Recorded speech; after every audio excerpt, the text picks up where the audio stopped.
Andra Sony, calon gubernur Provinsi Banten. Terima kasih sudah berdialog bersama kami di Orang Penting Garuda TV. Terima kasih. Bang Andra, saya panggil Bang Andra ya. Bang Andra, Pak Cagup, saya tuh membaca kisah-kisah seorang Andra Sony. Yang paling saya melekat dalam yang ingat saya, yang saya kagumi adalah ternyata Andra Sony ini, calon gubernur Provinsi Banten ini, pengusaha ini, berangkat dari keluarga malah yang memang tidak mampu, bahkan katanya sempat jadi bapaknya Bang Andra sempat jadi kuli bangunan ya Bang.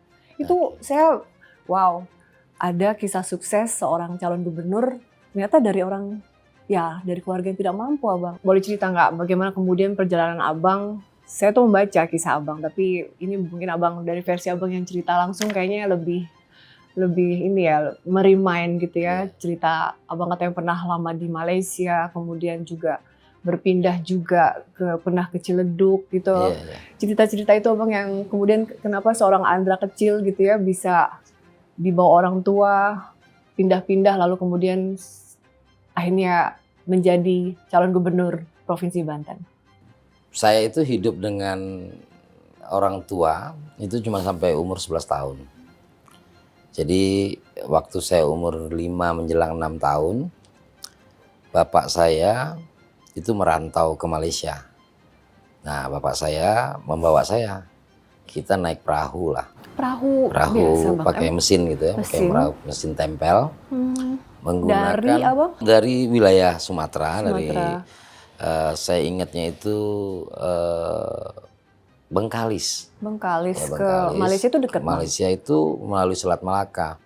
Saya ingatnya itu berangkatnya itu tengah malam, sampainya itu subuh. 6 jam lah kurang lebih, dan itu melalui Selat Malaka. Dan kalau sekarang ya, setelah kalau saya udah besar gini, saya tahu itu TPPO. Ya ampun. Ya, tindak pidana perdagangan orang. Kalau saya ingat udah besar gini ya, Bang, ya, secara ilegal. Dan itu beresiko karena banyak yang karam juga kan.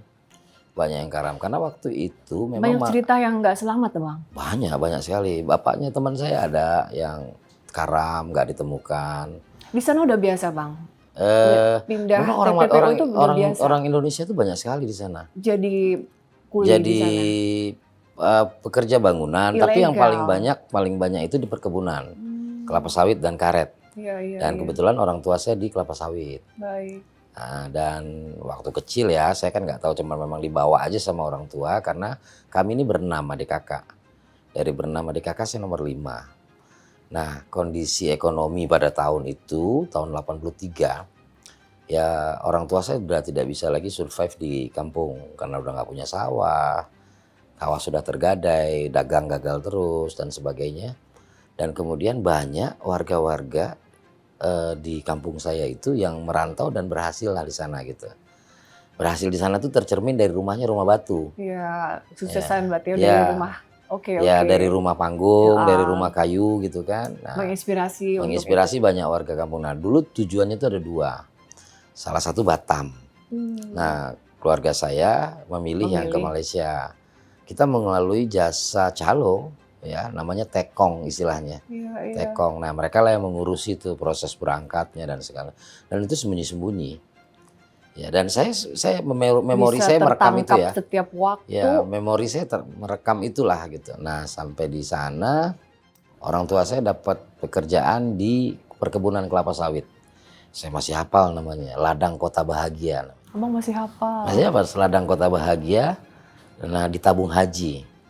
Jadi kayaknya sih mungkin itu dikelola pakai dana haji ya, di sana di Malaysia ada tabung haji namanya buat perkebunan kelapa sawit. Nah, kami tinggal di pemukiman pekerja. Dan saya sekolah langsung di sana walaupun tanpa dokumen. Saya sekolah SD. Sekolah untuk para kuli kelapa sawit itu, termasuk anak-anak kerani, termasuk warga Malaysia, tapi warga Malaysia jarang ya. Karena memang itu kan hutan yang kemudian rata-rata pendatang dari Indonesia. Myanmar juga ada. Myanmar juga ada. Ya, orang Birma kita nyebutnya dulu. Dan itu perkebunan besar sekali ya, perkebunan besar sekali. Kita sekolah sampai kelas 5 SD saya di sana. Nah, situ Sekolah Kebangsaan Ladang Kota Bahagia. Abang masih hafal ingat. semua ya Masih ada. ampun. Cuman kan dulu kan nggak ada kamera ya, jadi Iya. nggak ada Facebook, nggak ada apa, jadi saya nggak punya dokumentasinya lah. Dokumentasinya. Tapi secara memori, dan saya pernah kembali ke sana. Setelah saya jadi Iya. pengusaha, Nah iya saya pernah makanya. datang ke sana. Saya napak tilas lah di sana, Napak ketemu tilas. teman-teman zaman sekolah dulu. Masih ingat? Ya perlu diingatkan ya memorinya. Iya, Tapi iya. ada 1-2 yang saya ketemu, gitu. Gimana kemudian akhirnya kembali ke Indonesia, Bang? Tahun pas kayak kelas 5 ya, sekitar tahun 88 ya. Kelas 5 SD, ada guru saya itu menyampaikan bahwa kamu nggak bisa lanjut ke SMP. Dulu di sana namanya sekolah menengah aja, bukan SMP, sekolah menengah lah gitu kan. Nggak bisa karena di sana kan boarding. Kami ini kan di perkebunan, jadi dia harus pindah tempat gitu. Saya harus sekolah pindah. Dan karena orang tua saya kan tidak ikut pemutihan dan ilegal, jadi nggak punya dokumen, sehingga ya saya nggak bisa sekolah di luar kotanya, di luar tempat. Iya. Nah karena disampaikan oleh guru, baik sekali guru saya, dia bilang kamu harus lanjut sekolahnya. Abang pinter soalnya ya. Pinter juga enggak sebenarnya, standar aja, so-so aja. Tapi gurunya Guru ingin saya abang maju. agak care ya, guru saya tuh Chinese asli- Malaysia, oh, Chinese Chinese Malaysia, Malaysia. Chinese Malaysia. Dia peduli sama Ah, abang. Dan dia murid-murid sampaikan, lain dan siswa lain. Iya. saya dibawa pulang melalui jalur tikus lagi loh. Ya ampun Nah abang. kali ini saya pulangnya sama ibu, jalur laut. sama laut perahu Dengan lagi, perahu lagi. dengan pola yang sama. Beresiko lagi. Iya, karena kami kan nggak punya dokumen, nggak punya paspor. Berangkat, 1 hari saya di kampung halaman, langsung dibawa ke Jakarta. Waktu itu sudah tahun ajaran baru. Nah di Jakarta saya sama kakak saya, di daerah Haji Nawi. Di daerah Haji Nawi, di daerah Gandaria Selatan. Nah saya ikut kakak saya tuh, saya disekolahkan, saya harus ngulang. Kelas 5 lagi. Turun kelas. Ya, catur ulan. Saya ikut catur ulan yang ketiga. Catur ulan 3 dulu kan CAU ya, CAU 1, CAU 2, CAU 3. Iya.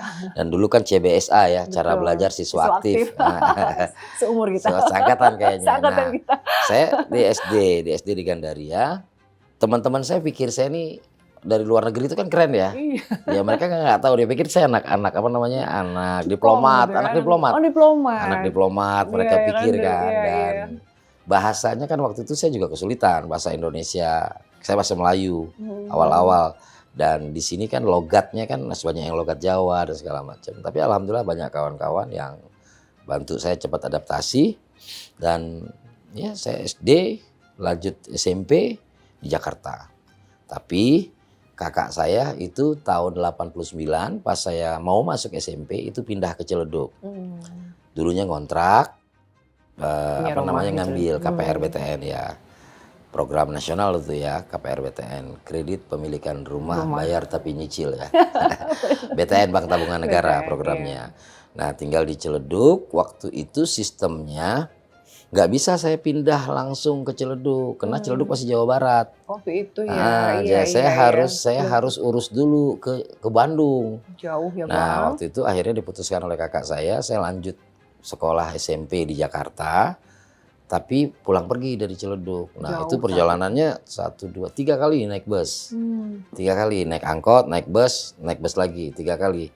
Nah waktu itu sekolah itu kan siang. Kelas 1 itu kan siang. Ya, suka ada siang. Zaman saya dulu siang ya. Sempat juga masuk Saya siang. ngerasain sekolah siang. Kelas 1-nya Iya sekolah betul siang. Bang, Gantian ya. Terus siang berangkat dari rumah tuh jam 9. Ya kan? Dan nah kendalanya selalu di pulang. Nggak punya ongkos.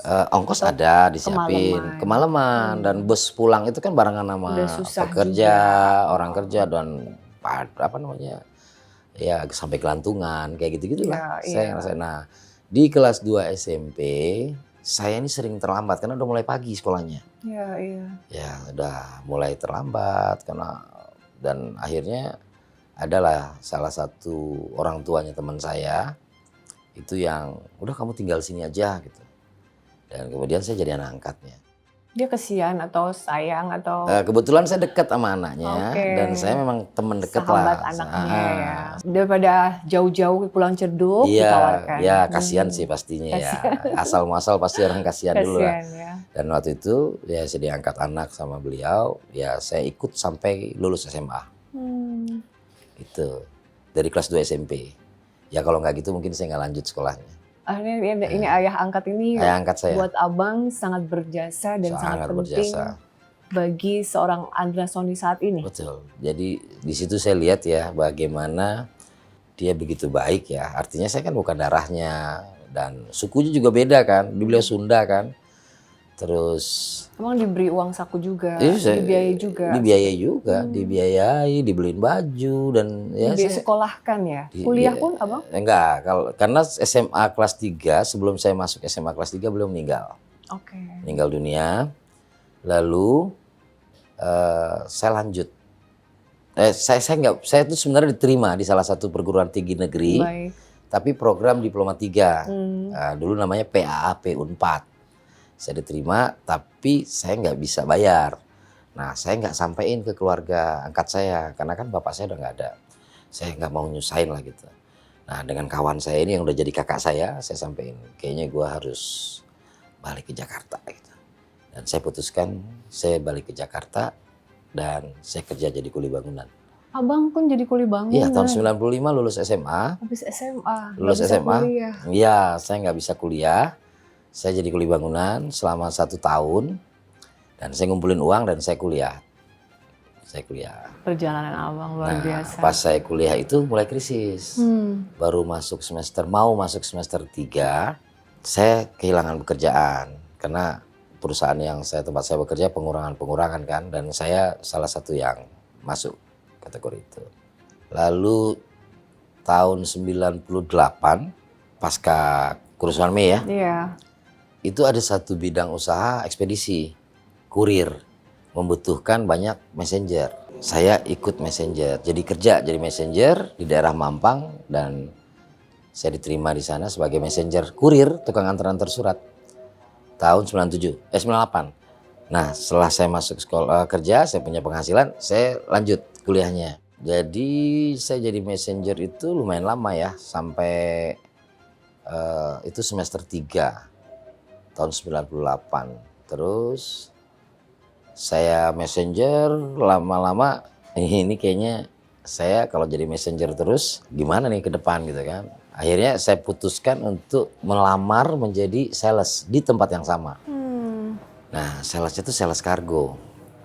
Yang menjual jasa lah ya, pengiriman paket-paket gitu.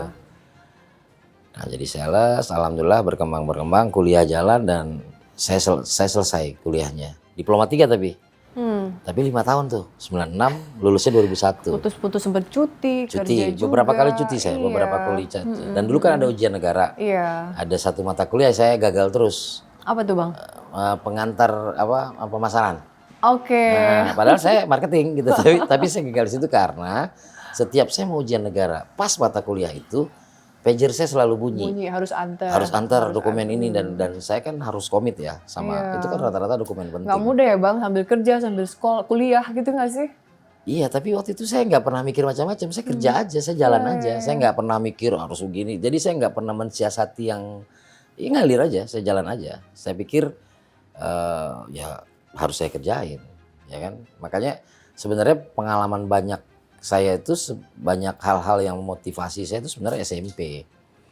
Jadi banyak ada guru yang ngasih motivasi, kamu tuh jangan menunda-nunda pekerjaan, don't wait tomorrow what you can do today katanya kan.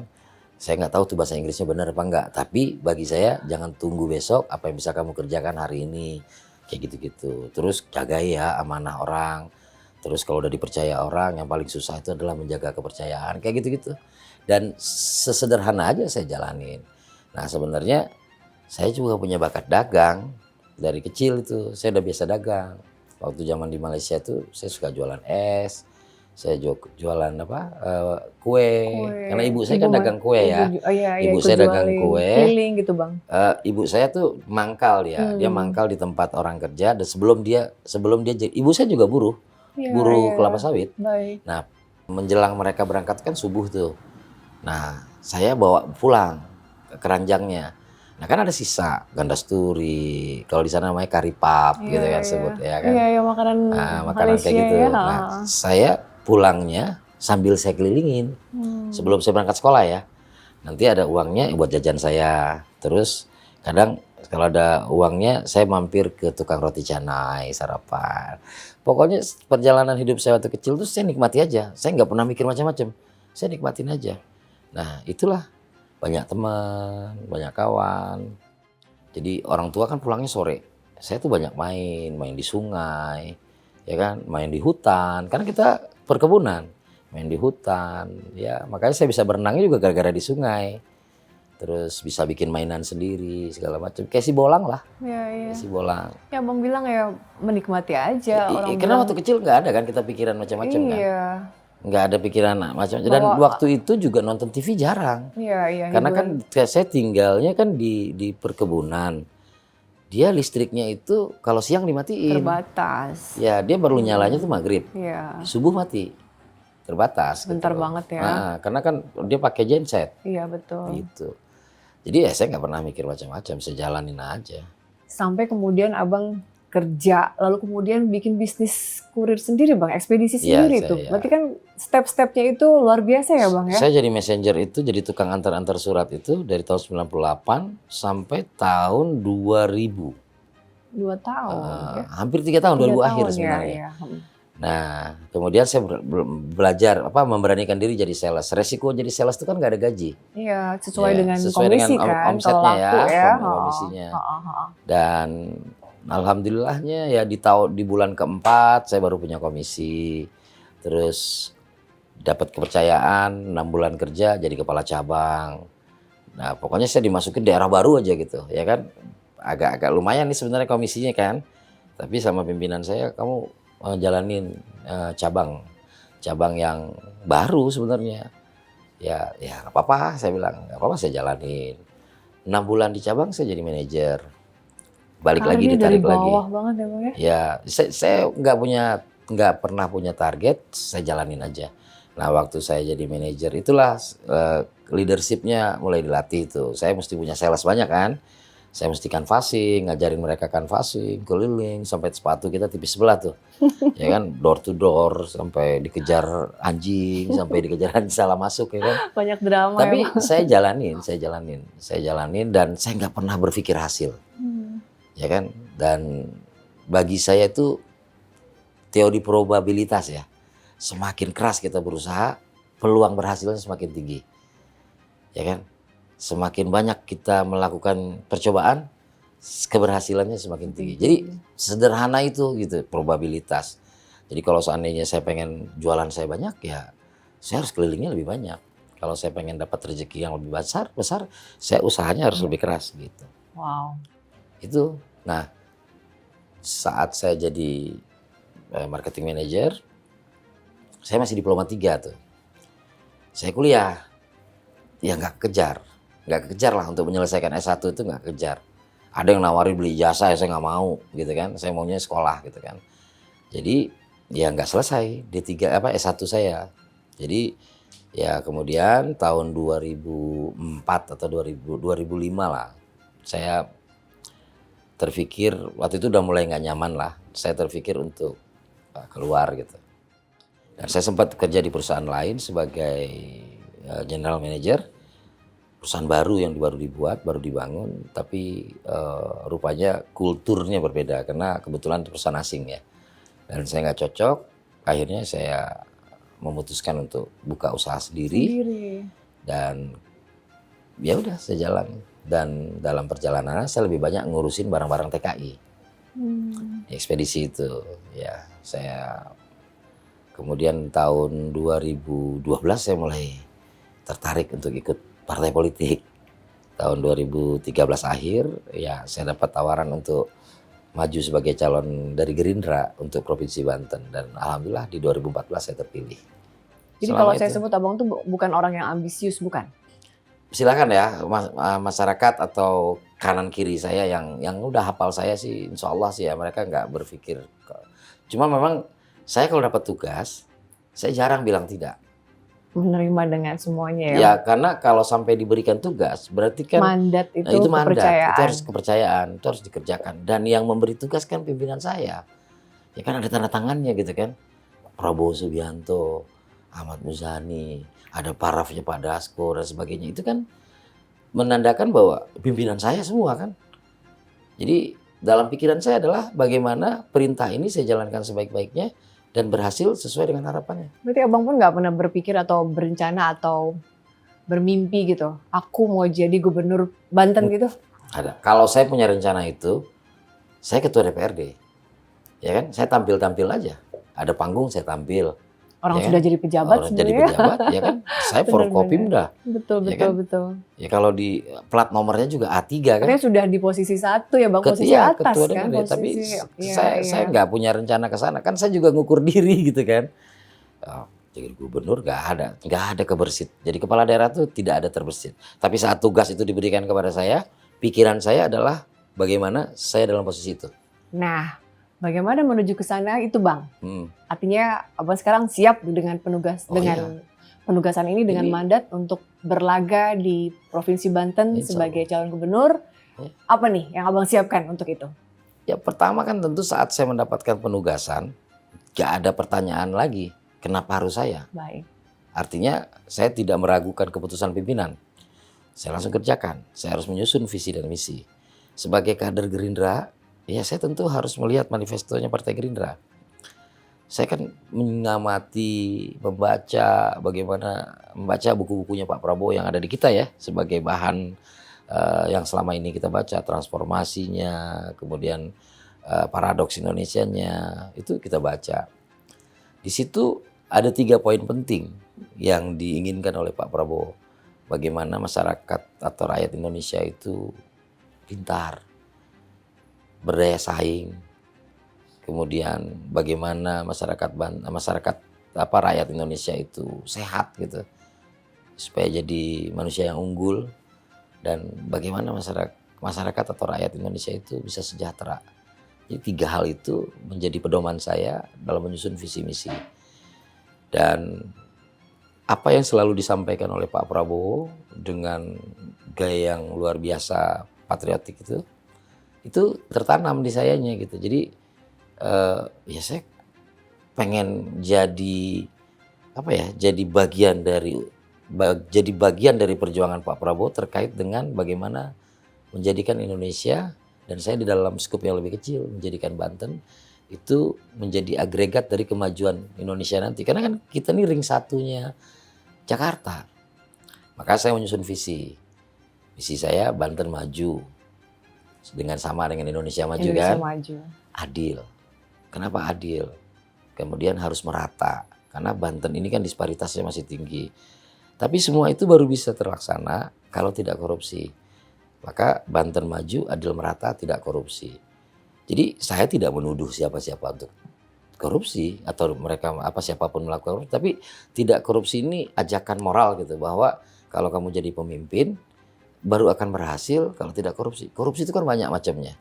Sekarang kan praktek anak-anak mau masuk sekolah negeri, karena sekolah negeri gratis itu orang tua ada yang nyogok. Kenapa dia nyogok? Karena ada yang menyediakan, ada yang menawarkan. Itu kan juga korupsi. Bahkan di Banten itu di sebagian wilayah itu masih ada orang mau kerja mesti nyogok juga. Itu kan juga korupsi.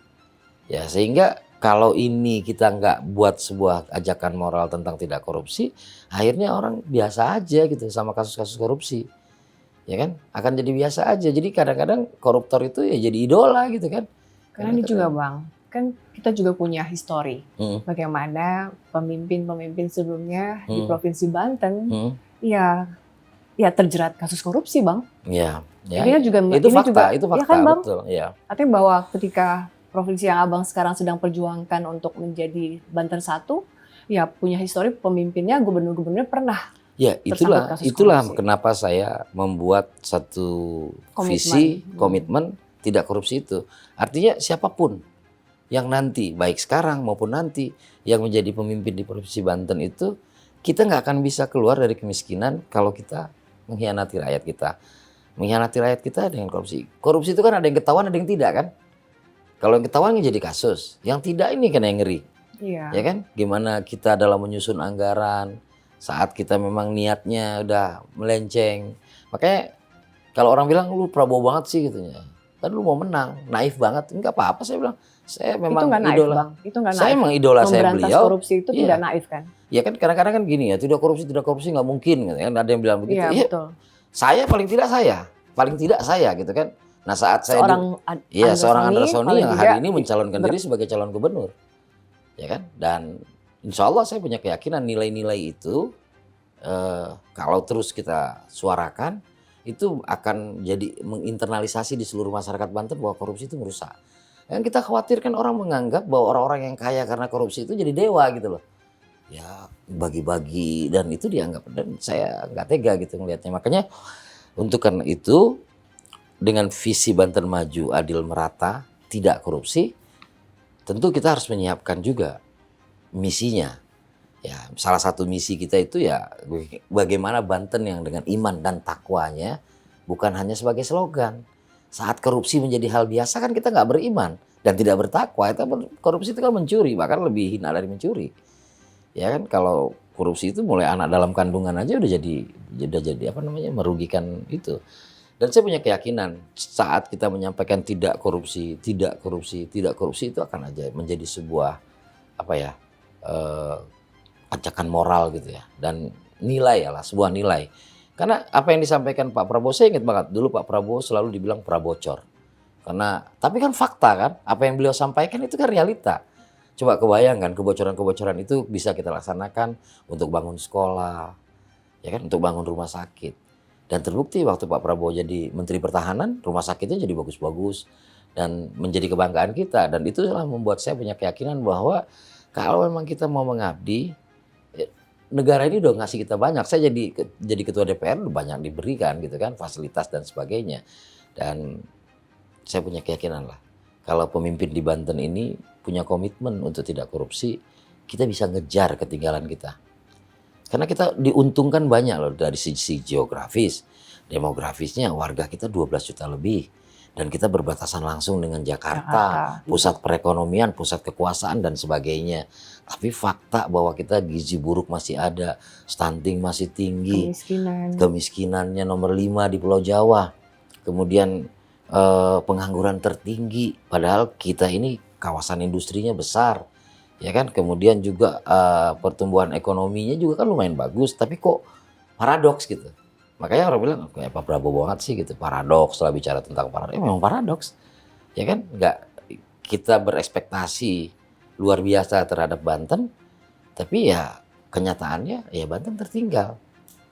Nah bicara tadi Bang, bahwa misalnya iya Andra Soni bertekad tidak korupsi dan mudah-mudahan itu bisa menjadi contoh buat yang lain. Tapi masalahnya Bang, soal korupsi ini saya sendiri gitu ya, yang sampai sekarang merasa bahwa kita sekarang masih aja dijejali dengan berita-berita korupsi gitu loh. Yeah. Baru saja misalnya Kementan lah ada pejabatnya 700 juta suap, lalu MA, itu gitu Bang yang 1 triliun ya. Nah, 1 triliun hampir. Jadi Abang, tadi saya bilang naif nggak Bang misalnya Abang betul-betul bisa memberantas korupsi di Provinsi Banten? Kalau memberantas korupsi kan sudah ada KPK, sudah ada APH, ya kan? Kemudian kita sebagai pelaku, sebagai pemimpin, tentu kita harus siap diawasi. Nah, menyampaikan terus statement tidak korupsi itu kan menginternalisasi bahwa ya gue nggak akan korupsi karena gue malu loh, gue udah tidak korupsi, ya kan? Dan memang ya kita kan bisa lihat rekam jejak kita ya masing-masing, ya kan? Insya Allah lah saya dalam menjalankan tugas selama ini yang paling saya takut itu adalah rusaknya sejarah perjuangan saya dari kecil. Hanya gara-gara saya kepengen kaya raya. Kalau pengen kaya raya waktu pengusaha aja kan gitu. Ya, saya melihat Banten memang harus pemimpinnya punya komitmen tidak korupsi. Ya itu tadi, dari awal berdiri sudah bermasalah. Ada masalah terus. Dan gak boleh dianggap biasa gitu. Kayak model ngebangun sekolah ya. Orang bilang, berani sih gratisin sekolah gitu kan. Ya, sekarang mau bangun sekolah negeri, itu perlu waktu 3 tahun. Mulai dari proses awal sampai dengan beroperasionalnya. Terus selama sekolah itu belum ada, anak-anak mau sekolah di mana? Ya gratis kan sekolah swasta. Ini Abang menarik nih, Abang punya program sekolah gratis dari sejak SD, SMP, SMA gitu ya, untuk negeri dan swasta. Swastanya ini yang bagaimana Bang? Ya, saya ralat dulu. Jadi kalau dari sisi urusan, pemerintahan kita tuh ada urusan konkuren namanya. Jadi urusan yang dibagi menjadi 3, kewenangan pemerintah Provinsi Banten, kewenangan pemerintah Kabupaten Kota, kewenangan pemerintah pusat, ya kan? Untuk urusan wajib ya. Salah satunya pendidikan. Nah, yang menjadi tanggung jawab pemerintah Provinsi Banten itu adalah SMA. Oh, Setingkat SMA ya Bang ya. SMA, SMK dan SKH. Oke, SMA, SMK dan SKH.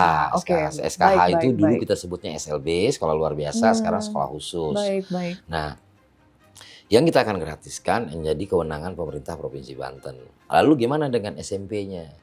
Ada beberapa wilayah di Provinsi Banten ini yang sudah duluan. Ya, Kota Tangerang katakan. Baik. Kota Tangerang itu SMP-nya sudah gratis. Swasta pun? Swasta. Oke, ya, udah jalan swasta, ya. Tentu dengan swasta yang bekerja sama dengan pemerintah Kota Tangerang. Baik. Nah, karena saya orang Tangerang, saya merasakan, ya kan, tetangga-tetangga saya yang anaknya tidak diterima di negeri bisa sekolah di swasta. Dan tentu hal baik kan perlu kita perlu kita tiru. Dan diperpanjang sampai ke jenjang berikutnya oleh Provinsi Banten. Dulu negeri pun kan nggak gratis. Iya. Bayar masih. Saya dulu masih bayar SPP. SPP-nya sekian puluh ribu. Ada lagi POMG. Persatuan Orang Tua Murid dan Guru. Nggak tahu kalau sekarang mungkin komite ya. Komite sekolah. Ya, dan itu kan beban orang tua kan. Nah, berdasarkan pengalaman itulah saya pengen gitu anak-anak tuh punya peluang sekolah. Karena gini, Bu, kalau dia lulus, kan gini, catatan kita, statistik kita, anak-anak yang dari SMP ke SMA yang tidak lanjut itu di Banten itu rata-rata 33.000. Ini menurut data artinya memang angka di sana tuh tingkat hanya level SMP ya Bang ya? Iya, IPM ya. Kalau itu kan diukurnya dari IPM, Indeks Pembangunan Manusia. Ya. Nah, Indeks Pembangunan Manusia kita terkait dengan lama sekolahnya, itu kita di atas rata-rata nasional memang. Tapi kita nggak boleh bangga. Masih ada 33.000 anak. Iya, karena rata-rata IPM kita terkait dengan lama sekolahnya itu baru 9,15. Baik. Artinya 9 tahun berarti SMP lulus. 15 itu baru masuk SMP, SMA putus sekolah. Atau bisa kita katakan, tapi dalam data saya, nanti kita bisa cross check, itu 33.000 anak dari SMP tidak lanjut ke SMA. Nah, alasannya rata-rata ekonomi, karena tidak diterima di negeri. Tidak diterima di negeri, masuk swasta, orang tuanya nggak punya kemampuan untuk membiayai. Ada uang gedung, uang seragam, uang buku, uang lain-lain. Gitu. Nah, kita ingin kesempatan ini dari sisi keadilannya, ini kan sama-sama anak Banten. Sekolah di negeri itu bisa gratis, kan karena ada uang pemerintah Provinsi Banten yang masuk ke situ.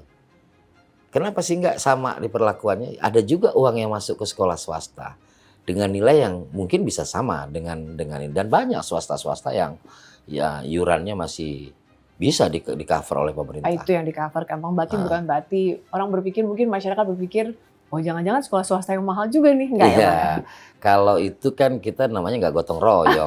Kan yang harus diutamakan kan yang miskinnya dulu. Nih yang putus sekolah ini loh, ya atau orang tua kan banyak udah juga. Mampu, kalau udah mampu yang pengen sekolah di Gonzaga, yang pengen sekolah di Al Azhar, harus sekolah-sekolah itu silahkan, itu kan pilihan. Hidup itu kan ada yang pilihan, ada yang kebutuhan. Yang kita utamakan kebutuhannya. Betul. Kalau dasarnya adalah karena keinginan yang berbeda. Ini yang butuh dulu. Kita nggak boleh nganggap sepele bahwa anak-anak kita banyak loh yang putus sekolah. Saya kan ngacanya kan kepada teman-teman saya. Banyak teman-teman saya sama-sama SD, SMP nggak ada lagi. Saya masuk SMA, mereka nggak sekolah. Banyak gitu. Abang, Provinsi Banten itu kan tadi berdekatan dengan Jakarta gitu ya, pusat perekonomian, pusat kekuasaan, deket. Bahkan juga berapa persen gitu ya, hampir mungkin 20% yang bekerja di Jakarta tapi tinggalnya di Banten. Atau di Tangsel atau Tangerang dan sekitarnya, yang mendekat-dekati dengan Jakarta Bang ya. Artinya kan memang harusnya secara ekonomi harusnya nggak boleh terlalu timpang kan dengan Jakarta. Tapi kenyataannya Bang, misalnya kita tahu ada Lebak, Pandeglang gitu kan, yang menjadi juga salah satu daerah, kita sebut daerah miskin ya Bang ya. Nah itu PR buat seorang calon gubernur Provinsi Banten Bang. Ya itu disparitas. Kesenjangan sosial. Kesenjangan ya. Jadi Banten ini kan ada 4 kota, 4 kabupaten. Kotanya itu ada, kota yang paling tua itu kan kota Tangerang. Setelah kota Tangerang ada namanya kota Cilegon. Setelah kota Cilegon lahirlah kota Serang. Tahun 2009 lahirlah kota Tangerang Selatan. Oke, yang berbatasan langsung sama Jakarta itu Tangerang Selatan, Tangerang Selatan, kemudian kota Tangerang. Kota Tangerang. Ini kan hasil pemekaran dari Kabupaten Tangerang. Di sini kan terlihat bahwa dengan pola pemekaran ini berhasil mempercepat pembangunan mereka. Dan hari ini contoh Tangerang Selatan dengan luas hanya 147 km persegi, penduduknya luar biasa padat. Di situ ada unsur swastanya juga luar biasa, pengembang-pengembang besar ada di situ, industri jasanya juga tumbuh dan berkembang. Itu kan mempengaruhi kualitas ekonomi di wilayah Tangsel dan Kota Tangerang. Kota Tangerang dengan industrinya, Kabupaten Tangerang sebagian dengan industrinya. Nah, saat kita bicara tentang Lebak, potensinya pertanian, pariwisata, tapi kan masih berupa potensi. Ya kan? Kemudian kalau mereka mau kembangkan, saat mereka mau mengembangkan potensi wisata, mereka terkendala dengan finance-nya, dengan pembiayaannya. Karena apa? Pendapatan asli daerah mereka sangat kecil, Lebak dan Pandeglang. Mereka lebih banyak menggunakan walaupun APBD-nya sudah di atas sekian triliun gitu, hampir 2 triliun, tapi kan lebih banyak dari pusat untuk gaji, untuk seluas Lebak itu hampir 3.000 lebih, 3.000 km persegi lebih. Ya, kemudian Pandeglang itu 2.700 km persegi lebih. Jadi kalau seandainya kita dari ujungnya Kota Tangerang ke ujung Kota Tangerang yang satu lagi, itu mungkin dalam beberapa jam kita bisa tembus.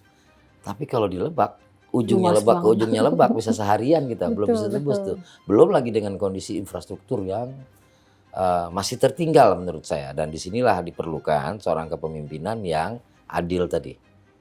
Ya, dia melihat bahwa nggak bisa kita bilang kepemimpinan di Kabupaten Lebak dan Pandeglang selama ini gagal. Nggak adil kita kalau kita ngukurnya ke baju kita, ya kan? Nggak adil kalau kita mengukurnya ke bajunya Tangsel, ke bajunya ini, ya kan? Jadi kita harus melihatnya, butuh support lebih kuat, ya kan? Baik dari sisi kebijakan maupun dari sisi pembiayaan terkait dengan Lebak dan Pandeglang dan sebagian Kabupaten Serang, termasuk Kota Serang. Jadi ketimpangan ini ya salah satu solusinya adalah bagaimana kita adil melihatnya, dan kemudian dalam prakteknya nanti kita harus mengupayakan, bukan mengutamakan ya, mengupayakan mengejar ketertinggalan dari wilayah lain. Makanya kenapa kok terkesan ya kalau sudah menjadi kota madya itu menjadi terkesan wilayah maju. Ya kan, kalau kabupaten wilayah tertinggal gitu kan, karena kabupaten itu kan ada pemerintahan terbawahnya kan desa. Kalau kota kan pemerintahan terbawahnya kan lurah gitu kan. Nah, ini perlu menurut saya perhatian ekstra dari pemerintah Provinsi Banten, yang nanti gubernur adalah koordinator. Tugasnya kan sifatnya lebih banyak koordinasi dengan pemerintah pusat, kabupaten, kota. Kalau Abang melihat bahwa potensi itu masih, Abang juga optimis bahwa akan mengembangkan yang masih butuh perhatian tadi Abang, yakni Lebak dan Pandeglang. Kira-kira Abang optimis berapa tahun misalnya Lebak Pandeglang bisa dinaikkan PAD-nya, kemakmuran atau keadilan masyarakatnya bisa meningkat, kemiskinan bisa dikurangi, angka pendidikan juga bertambah, yang biasanya mungkin sampai level SMP, itu gimana Bang? Kira-kira? Kalau bicara tentang potensi yang ada di Lebak Pandeglang ya, Lebak itu dari zaman kita sekolah dulu kan belajar tuh tambang emas di mana? Cikotok gitu kan? Kita taunya Cikotok ya. Iya. Nah, sekarang Cikotok tuh sisa lubangnya aja. Ya kan, udah ditinggal juga sama dulu yang ngelola kan Aneka Tambang ya, Antam ya. Udah ditinggal juga. Akhirnya yang tersisa sekarang adalah penambang-penambang ya tradisional yang tidak berizin. Iya. Dan kemudian potensi lainnya pariwisata. Ya kan? Potensi pariwisata itu kan kendalanya sekarang adalah mau nyampe ke sana tuh udah stres duluan gitu loh, jalanan rusak, jauh dan sebagainya gitu kan. Dan kemudian orang melihat bahwa hari ini kita punya program ketahanan pangan, kita punya program swasembada pangan. Yuk kita cari sawah yang paling dekat dari Jakarta, mana lagi? Salah satunya Banten. Di mana itu? Di Lebak. Ya itu kita bisa kita kali potensi luas kan. Dan kita bisa jadi salah satu supplier buat Jakarta. Jadi banyak lahan yang belum terolah Iya, dengan tergarap sebenarnya dengan baik. pertaniannya jalan ya, Hmm. pertaniannya jalan. Cuma kan kendala masalah air, pupuk dan sebagainya, pemodalan petaninya.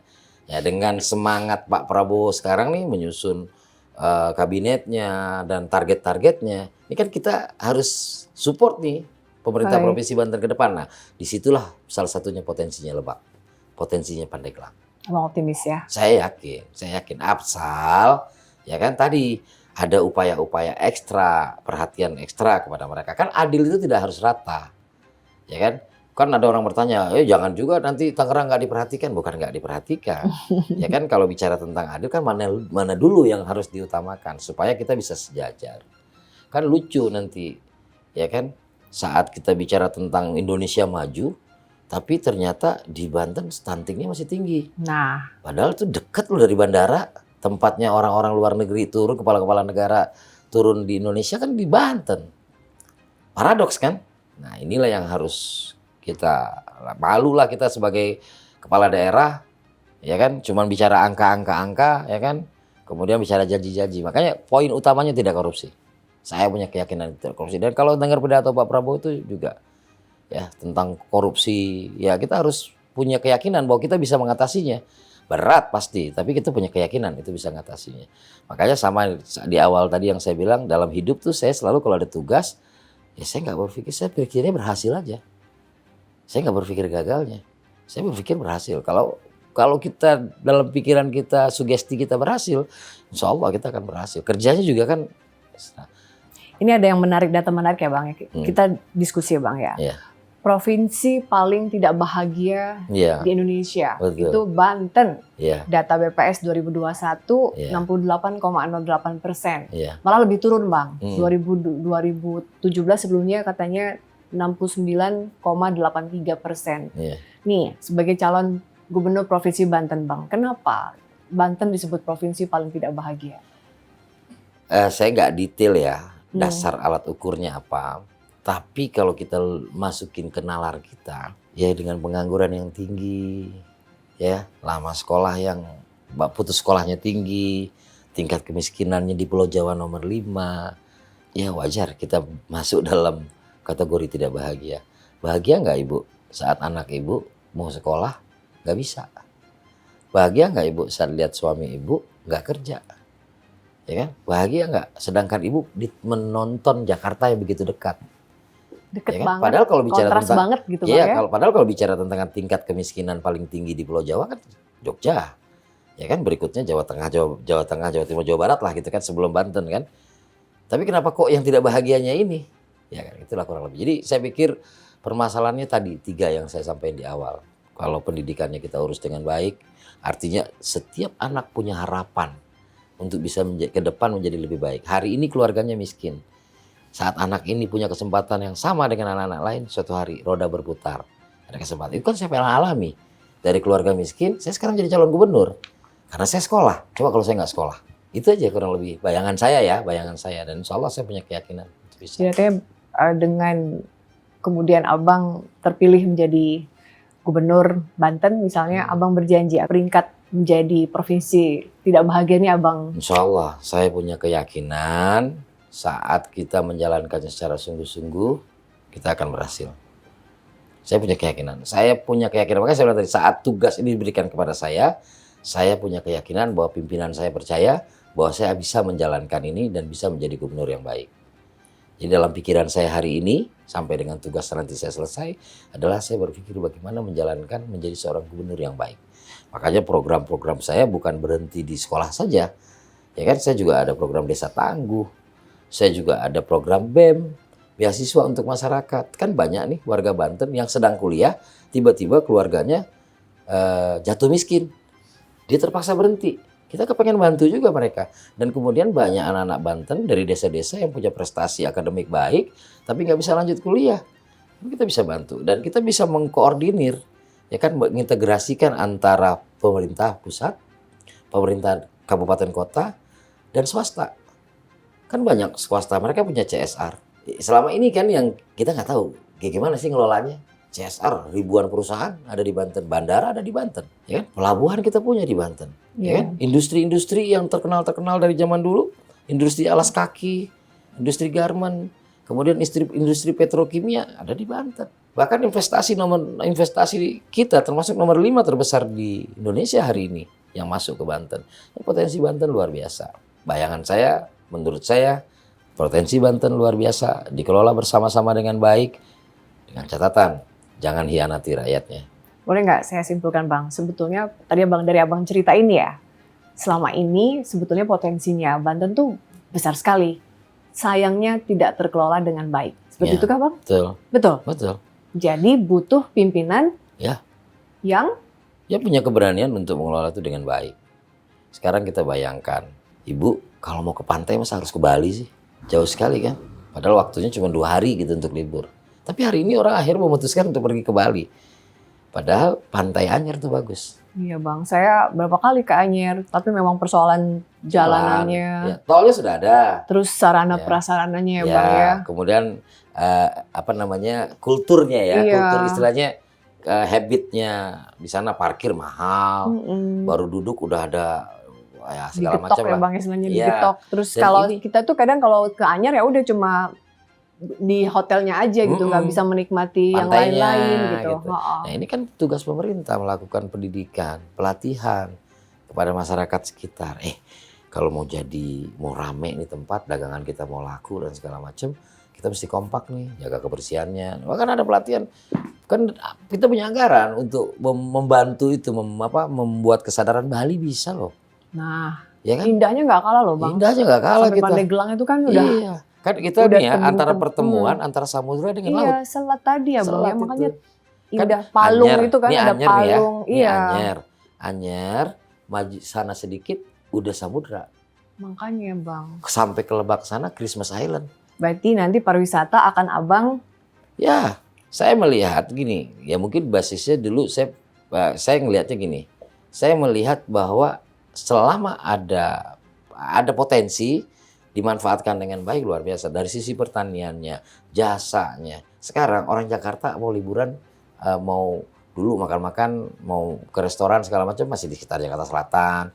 Sekarang bisa geser ke Kabupaten Tangerang, ke Tangerang Selatan, tapi ya Tangerang Selatannya ya di BSD, di Alam Sutra, kayak gitulah ya, gitu makanya isu kontras tadi ya Bang ya. Ada Tangsel gitu ya yang buat kita tuh anak-anak muda sekarang tuh Bang selain bangga jadi anak Jaksel, ya anak Tangsel. Satu lagi Bang, bangga jadi anak Tangsel Bang. Tangsel kan berarti kan udah maju nih, berarti udah bangga nih jadi orang Tangsel. Tangsel yang mana dulu? Tapi Tangsel yang mana dulu ya, sementara PR lain masih banyak. Ya, tapi dari semua ini kita kan melihat bahwa niatan kita kan kepengen lebih baik. Pengen lebih maju. Tapi kan dalam proses pemilihan gubernur ini kan harus ada nilai-nilai yang disampaikan. Nilai-nilai apa sih yang disampaikan? Bukan nilai-nilai individu, tapi nilai-nilai yang menurut saya universal. Tidak korupsi, ya kan? Kemudian sekolah gratis. Jakarta dengan APBD yang luar biasa besar dibandingkan dengan Banten, bicara sekolah gratis baru sekarang. Dan sama kasusnya belum gratis juga kan? Untuk tingkat swastanya, putus sekolahnya juga mungkin lumayan juga, ya kan? Baru sekarang kan. Nah, tapi maksud saya kan bagus kalau semua wilayah punya nilai. Oh iya, kita punya kesadaran bahwa kita ini telat nih berinvestasi di bidang sumber daya manusia. Maka kalau Pak Prabowo kan kalau bicara tentang sumber daya itu lihat dia. Kita sebagai kader Gerindra tiap tahun ikut model retreat kemarin. Iya. Tiap tahun kita tidur di tenda, dan menikmati gitu loh bahwa pembentukan dari pembentukan manusia ya. Ya nggak sih Bang? Gini, waktu Jepang kalah perang, saya konon ya ceritanya kaisarnya ngumpulin para pejabatnya, yang ditanya bukan berapa jumlah yang mati, yang ditanya berapa sisa guru yang masih ada. Karena perlu untuk mendidik generasi. Ya karena dia sebuah sumber daya manusianya. Pembentukan ya kan? Sumber daya manusia. Tuh, nah sekarang kita lihat Singapura, negara kecil. Nggak punya apa-apa, tapi sumber daya manusianya. Apakah kita nggak punya orang kita bodoh-bodoh? Enggak. Bisa kok. Bisa gitu. Dan loh. Abang yakin bisa. Kenapa enggak gitu kan? Sedangkan amanat Undang-Undang Dasar kan mewajibkan kita loh terkait dengan pendidikan sekolah itu, pendidikan. Sebelum kita tutup, aku ada beberapa kuis, boleh ya Bang ya? Iya boleh. Sejauh mana sih calon pemimpin nomor Iya. 1 Provinsi Banten ini begitu mengenal Hmm. provinsinya, Hmm. ya Bang ya? Kapan sih Abang Banten resmi menjadi provinsi yang terpisah dari Jawa Barat? 2000, tahun 2000 ya, 4 Oktober 2000. Betul.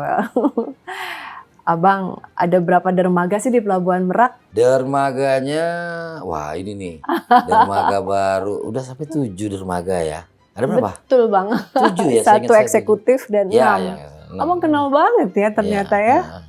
Apa sih Abang kesenian tradisional Banten yang menampilkan atraksi kekebalan tubuh terhadap berbagai benda tajam? Oh, debus itu. Debus itu Debus. terkenal banget Bang. Oh ya, ya. Semua wilayah di Sakti Banten sekali ya sana. Bang ya itu ya. Iya, saya sampai sekarang timbul pertanyaan bener Takjub ya, kebal Bang, apa ya? enggak? Itu Dan memang ilmu apa ya Bang? ya berarti ada kelebihan lah ya, kearifan Karena lokal. saya sering nonton juga Bang dan lihat Kearifan langsung, lokal ya, setiap kearifan lihat lokal langsung, Bang. Banten. Betul, betul. Ya, Keren ya. iya, kebayang kan? Berarti orang Banten Banten itu. tuh sakti ya Bang ya. Ya. Orang Banten Artinya- itu berilmu, Ya, beragama, punya kelebihan. punya Banten itu kelebihan. banyak kelebihan, banyak kelebihan. Makanya Itu pendekar Banten Bang. pendekar luar biasa. Makanya banyak ya. yang istilah Banten tuh betul-betul kuat banget. Mm. Abang, Iya. mana upah minimum regional tahun 2024 di Banten yang paling tinggi? UMR ya, UMR Iya. Kota Tangerang. Kota Tangerang. Betul Bang. UMR Kota Tangerang itu 4.762.89. Ya. Dan itu bagi orang Angkanya bagus loh Bang. bagus Tapi, karena Bang, kenyataannya ya masih banyak pelaku-pelaku usaha yang tidak yang melaksanakan. tidak melaksanakan itu. PR seorang Ya. calon gubernur Provinsi Betul. Banten Abang. Betul. Siap. Prihatin ya Bang ya. Makanya berarti Abang harus tegas. Ya prihatin tapi kita harus optimis ya. Ya. Harus optimis. Kenapa saya bilang harus optimis? Kita punya keyakinan ya kan bahwa apa yang sedang kita perjuangkan ini akan membawakan hasilnya. Lagi-lagi saya mau niru Pak Prabowo lah. Ya kan, dia dengan keyakinannya dia ikut pemilu itu sampai 4 kali loh. Jadi pola kepemimpinan seorang Andra Soni ini betul-betul seperti bagaimana Presiden Prabowo Subianto memimpin. Saya berusaha untuk menjadi seperti Pak Prabowo, walaupun nggak mudah, ya pasti nggak mudah. Pak Prabowo kan berproses, dia mulai dari akademi militer, dia menjadi perwira yang kemudian terjun ke lapangan, prosesnya panjang. Tapi setidak-tidaknya sebagai kadernya, ya kita nggak mau mengecewakan beliau, karena partai ini kan didirikan untuk berkhidmat kepada masyarakat, pada rakyat. Dan kita bukan mau merebut kekuasaan, tapi kita ingin mengambil kewenangan untuk supaya bisa mengurusi rakyat dengan cara yang benar. Cara yang benar seperti apa? Salah satu apa yang selalu dididik kepada kita, kader-kadernya. Itu soal anti korupsi, tidak korupsi itu luar biasa. Apa yang disampaikan oleh Pak Prabowo itu masuk gitu ke kita. Andra Soni, calon gubernur Provinsi Banten, selamat berlaga memperebutkan hati warga Banten. Terima kasih. Terima kasih sudah bergabung di Orang Terima Penting. kasih. Amin. Terima kasih.